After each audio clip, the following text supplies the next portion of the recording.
There, this is Cyril. In today's video, I'd like to go through the last Rick Beato's Instagram quick lesson. I hope you will enjoy it. I will detail a bit with diagrams, the notes, and try to understand a bit better what he explains to us. So let's first listen to him.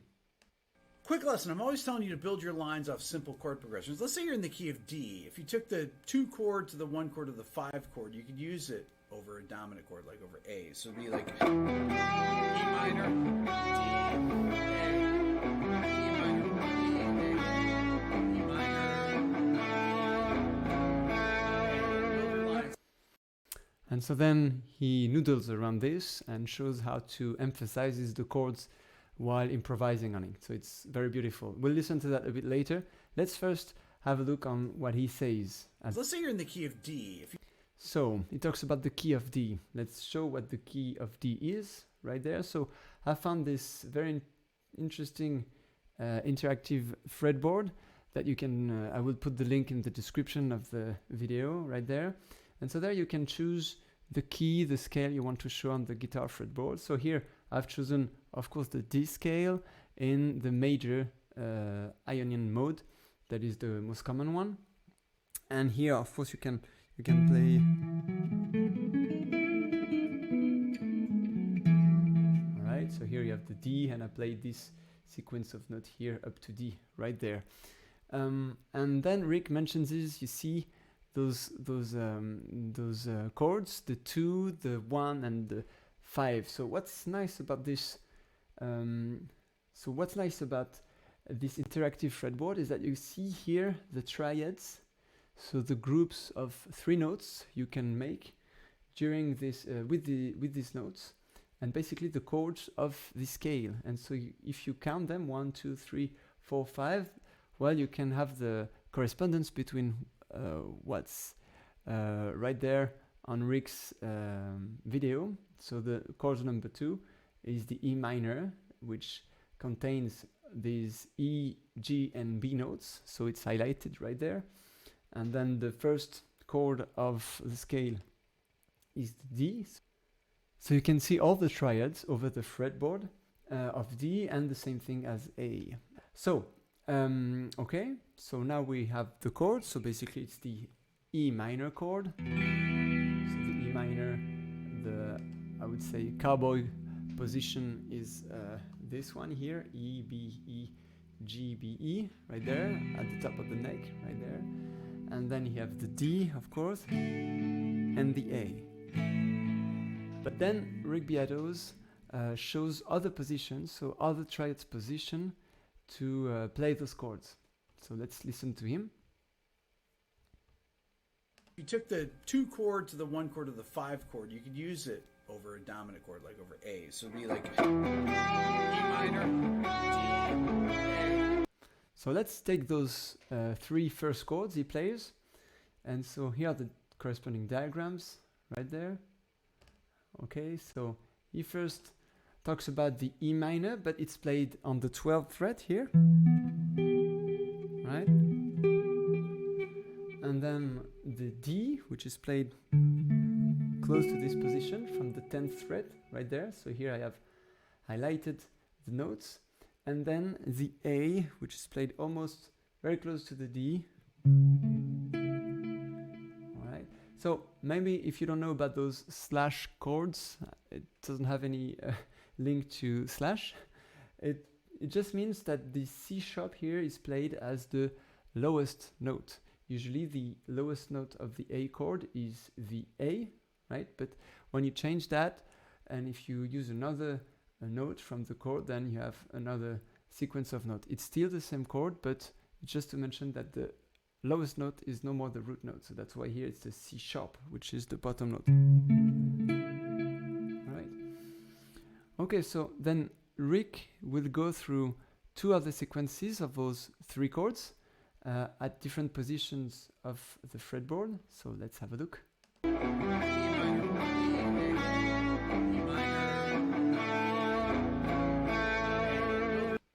So now the next chord are those. So the E minor over B. So B now is the lowest note of the E minor instead of the E, right?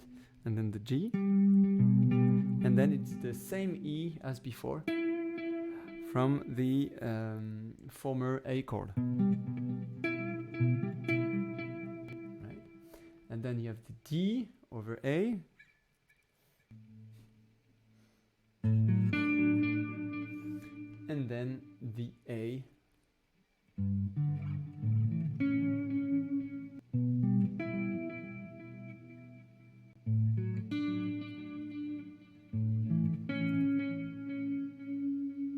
And then the last three chords, E, D, and A again, at lower positions.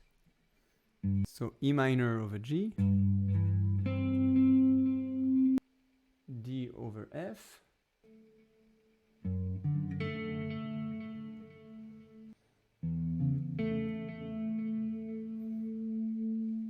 so now with all those positions, Rick will improvise around it, and he will basically run around the D Ionian scale, highlighting the notes and those triads.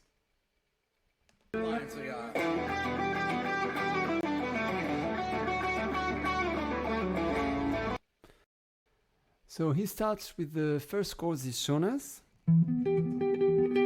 right, the E minor, and so he emphasizes those notes, but then when it goes to the other chord, he doesn't use only the notes from the chord. He also plays with the notes from the scale. So basically, you see, he goes down like this, and then he goes to like this. So you have to know, of course, the D scale, the Ionian scale. So here it is, the D major scale.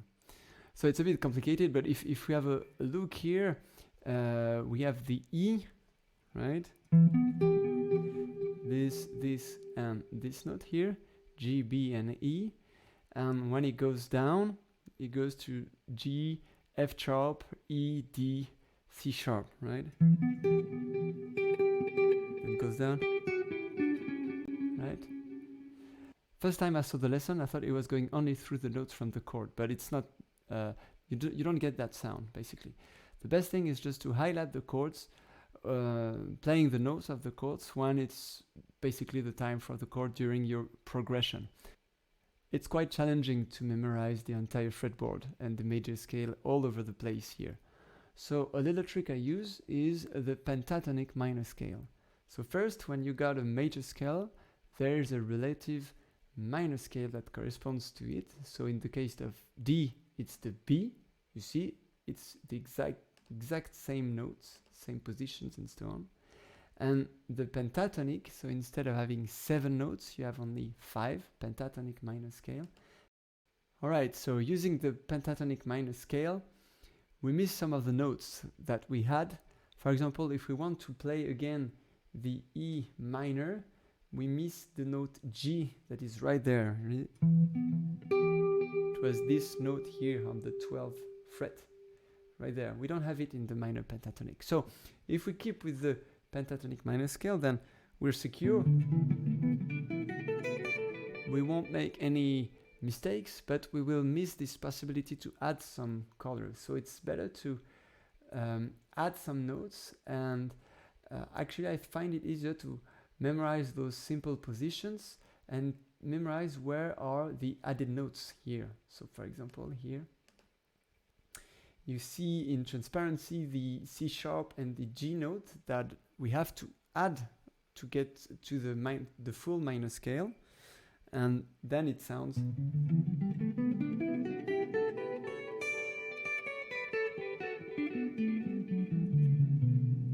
which is a bit more complex than the penta only.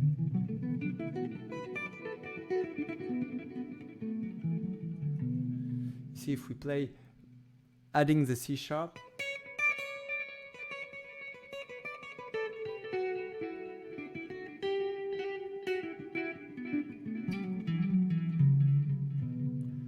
it's a bit more complex and interesting, I believe.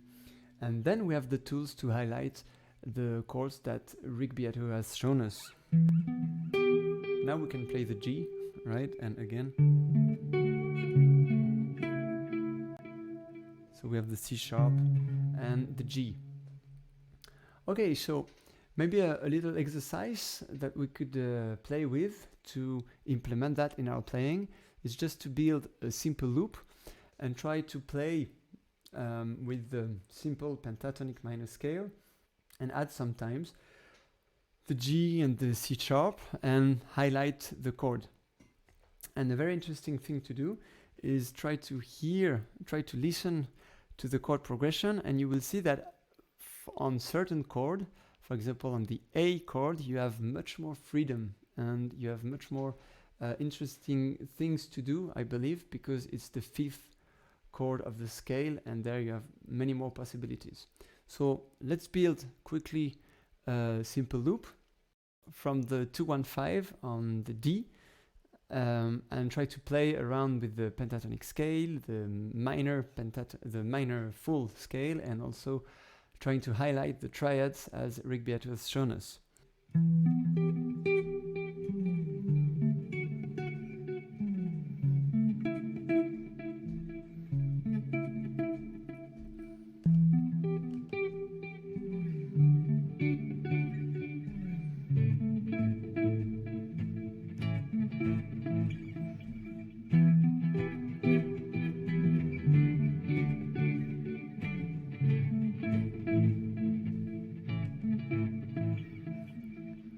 Okay, so now the loop is ready. So let's just play with the pentatonic scale, just to see how it sounds.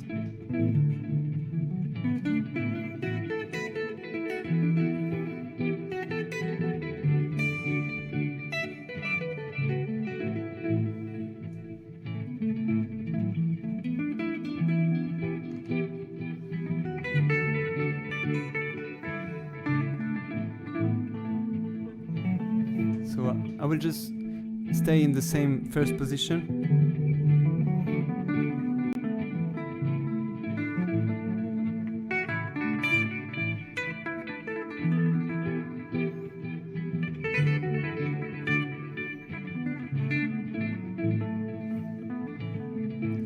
Okay, so now let's add the C sharp and the G.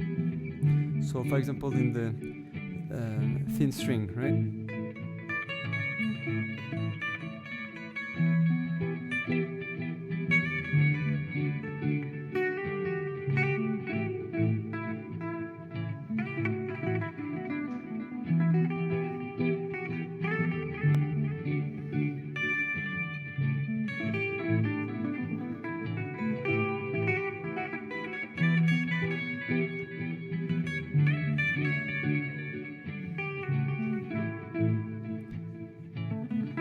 So you see that on the A chord, we want a bit to play some more exotic notes out of the pentatonic scale. So I'm on the A right now. So, and going from A back to the E minor, we kind of resolve the tension. See, going from this minor, so non-pentatonic note to the pentatonic note here, the one here.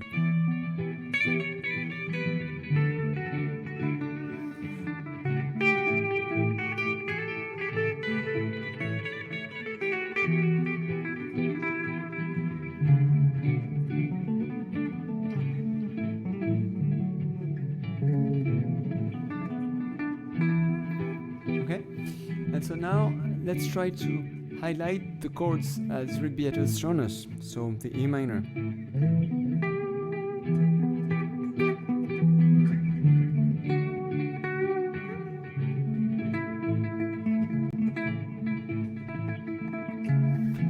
Okay, and a good exercise is to see how they sound if we play through the progression. So for example, let's take the D.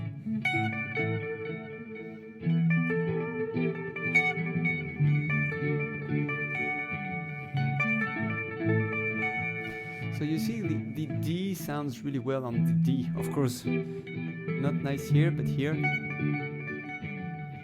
And then, so you can create some tension by playing the wrong chord during the progression, or just resolve things really nicely by playing the right chord at the right position.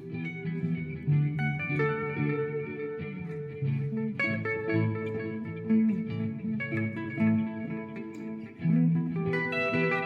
the E minor and the A.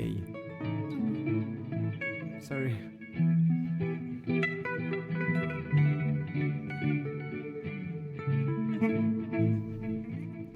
Okay, thank you very much for joining me. Please, if you liked it, remember to subscribe, to share the video, and ask me in the comments, or tell me what you thought, if it was too easy or too complicated, or if you have other questions, don't hesitate. I'll be happy to try to answer them. Thank you very much. See you next week, I guess, in the next video. Goodbye.